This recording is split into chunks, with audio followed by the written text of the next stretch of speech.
Hey guys, this is 97 Lego Maniac. Be sure to check out my other social media accounts and my Patreon. Links are down below.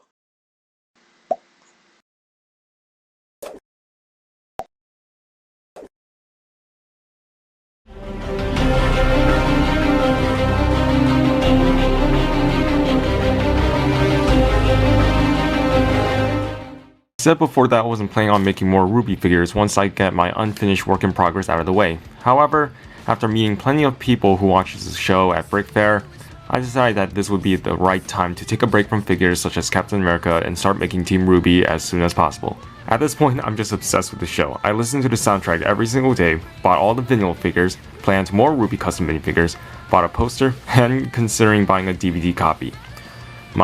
How low can I go? So far, I have Team RWBY based on their current appearance since Volume 4, and this is why. I finished all of them not too long ago, and it didn't take me a whole lot of time to finish them, surprisingly. These are probably my favorite batch of minifigures I've made in my life, and there's no way I'll sell these even 10 years from now. So stop spamming my inbox. Enough talking, the intro is long enough. Let's take a closer look at each minifigure. Gotta keep the people coming for the ad revenue. Ruby Rose was the first figure I started on, and overall, she was a challenge to make due to the use of materials. Starting from the top, I used the Lego Surfer hairpiece, but I cut off the front bangs and added additional sculpted details for the front and the sides. The sculpting clay I use is called Procreate, and guys, come on, it is not hard to search it up on Google and order it for yourself, so it's really pointless to ask me those types of easy questions. I didn't paint Lego style eyes on any of my RWBY figures because in my philosophy of custom minifigures, if you're making a figure based on a cartoon or an anime, it is best if you paint the eyes based on the style of the show, so that way it stands out from other customs. I actually love painting anime eyes because they're a nice challenge for me and they always look good on minifigures. For a cloak, I used a Lego's red cape and cut out the excess fabric and glued it onto Cape Mana's hooded piece. Unfortunately, due to the sculpted bits of her hair, her hood cannot fold up easily.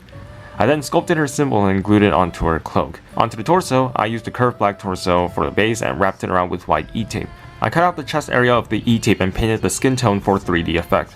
I then painted the bottom half of the torso with glossy red before gluing black fabric on the top of the torso.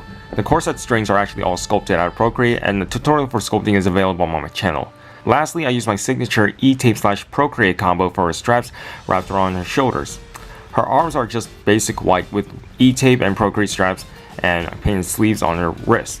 Her skirt is from Cape Mana's with the signature belt once again, and the ammo pouch is all sculpted. I added more straps on her boots as well. Crescent Rose is easily my favorite thing I've made since Vulture's Wings. The sniper base is a Brickarms HC-SR high caliber sniper rifle with a scope, stock, and handle all cut off. The scope and a reload handle are actually from the Brickarms M4 TAC rifle. I cut off the bottom part of the Lego torch piece and glued it onto the barrel of the sniper rifle and modded a Lego spear piece to be the bottom portion of the scythe. I cut off a tiny portion of Lego's flex tube and clipped it onto a barrel so that way she can hold her weapon with ease since I painted red all over it. I then cut off the Lego antenna piece and flex tube and glued them both onto the part where the stock used to be.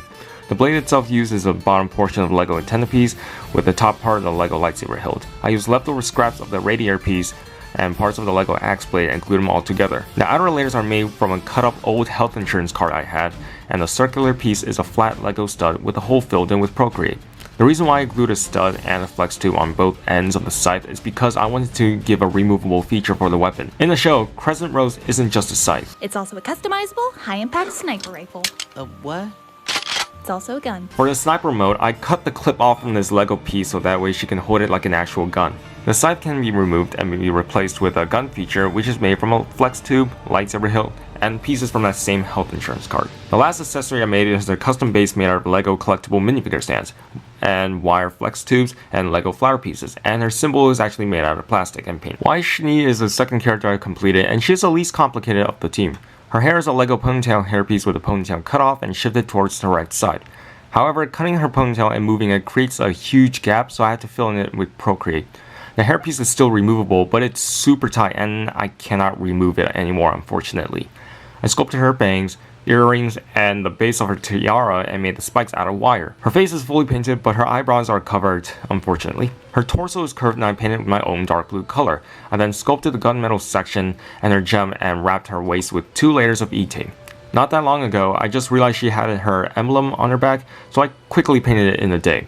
Her skirt's from Cape Madness once again, and it took me a while to paint the color transitions. Her legs are normal like flesh legs with painted heels and straps. I didn't go with E-tape for the straps surprisingly enough. Murder Master is relatively simple. I cut off a Lego lightsaber hilt and a ball portion from Lego's antenna piece.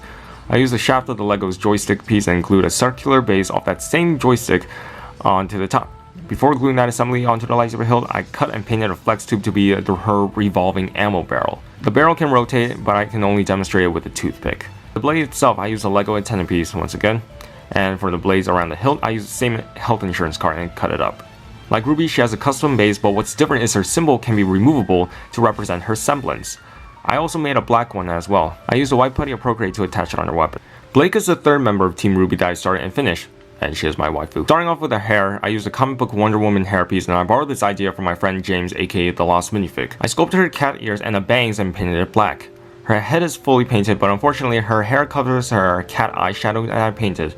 I sanded the side of a light flesh torso and I glued her crop top made out of E-tape, and that also includes the lacing. Her trench coat is from Cape Madness with some major modification. I had to glue her trench coat in place so they won't move as often, and plus she never took it off anyways. I made her sword strap out of E-tape and glued bits of white fabric on her back. For additional detail, I painted purple underneath. Her arms don't have much, but I did extend her sleeves with E-tape, and gluing those in place are very difficult. Her belt is made with white E-tape with her buckle and pouch all sculpted with Procreate. Her boots are actually 3D. I sculpted the top half and smoothed onto the bottom so it looks like the clay and plastic are actually connected. I then used E-tape for the straps on the top of her boots and another around her left leg. Gamble Shroud is the most complex weapon I've made. To start with the katana, I used a brick-forged katana piece and cut off the blade and combined it with the Procreate and magnet. I then painted it black and wrapped white E-tape all around. The gun is actually mostly made with the combination of Brick Arms Uzi and a Halo Magnum piece. I then added a bit more sculpting on the back, covering another tiny magnet and a metal wire on the backside. That way you can pull down the blade when she uses the gun feature. The magazine clip is actually made from a leftover Lego radiator piece with fabric attached. The sheath is made with my old high school NHS card cut up in like at least 5 different shapes. I then glued a part of Lego's rod piece in to make sure that it's secure. I added some Procreate and added another magnet on the side. She can hold her sheath if she wants, or she can combine it with the katana. If she ever gets tired of carrying it, there is yet another magnet on her back so it can connect with the sheath. Her base is fairly simple since her symbol isn't too detailed anyway, and I have no idea what else to add, so I glued pieces of fabric on the side on her base to symbolize her bow that she wore back in the original volumes. Finally, our final member of Team RWBY, and is the energetic, party girl, and the hottest member of the series. I figured I should end this video off with a Yang. Kill yourself, Yale. Yang Xiaolong was a difficult figure for me to make since she started wearing her new look by the end of Volume 4.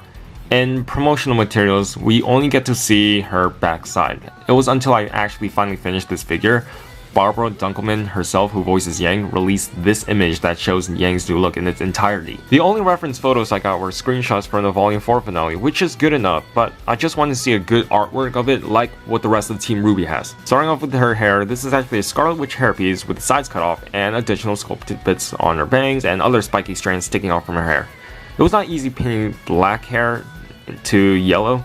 Like everyone else, her head is fully painted, and I made her collar with at least 2 layers of E-tape. Her torso is a Lego orange base with the sides sanded off, and I wrapped it with a modified Cape Madness dark brown trench coat. I then added E-tape on her shoulders and additional fabric over the left side of her chest. The zipper is actually 3D and made out of Procreate. I then added E-tape paddings on her waist and topped it off with the E-tape belt with a Procreate buckle. Her legs are simply fully painted, with the exception of the painted purple fabric wrapped around her left leg. Her left arm has a fabric sleeve top, and the rest of the arm is fully painted. Her robotic arm has the same fabric sleeve as well, and I carved out the parting lines of her mechanical arm and hand to give it the mechanical look and texture. I painted an alternative head for Yang that represents the side effect whenever she activates her semblance. Ember Celica is probably the most simplistic weapon I've made because there isn't much to it. I used the brick forges van braces as a base, and I added sculpted details all around. I wanted to make her gauntlets removable at least, since there is no way I can make it transform into a bracelet. In the original volumes, her gauntlets comes in pairs, but she lost it by the end of Volume 3 from an accident. So I made a second pair, but I added her severed arm with it. that was funny. You gotta hand it to me. Kill yourself again. I'm going to hell for this. Her base, like the others, have her own symbol and letter painted, and I glued some Lego fire piece to symbolize her recoil semblance in action. Zwei was made from a Lego dog piece that came with the Dog Trainer collectible minifigure. I trimmed the tail off and then cut off the head up because the neck needed to be a bit shorter. I then covered the gap with the collar I made from Procreate. After that, I painted all the details, and it was very simple. That is all, and I do have more RWBY figures planned, but as of right now, it is just Crow. I am considering Team Juniper and the villains such as Roman to go with my Neo figure, and possibly Penny. I don't know when I'm gonna start since I have many other work in progress figures from Halo and superheroes, and plus I want to let James finish his RWBY figures since he started them first. Let me know if you enjoyed this show and if you're interested. Let me know if you guys are inspired as well. Thanks for watching, and I'll see you guys later.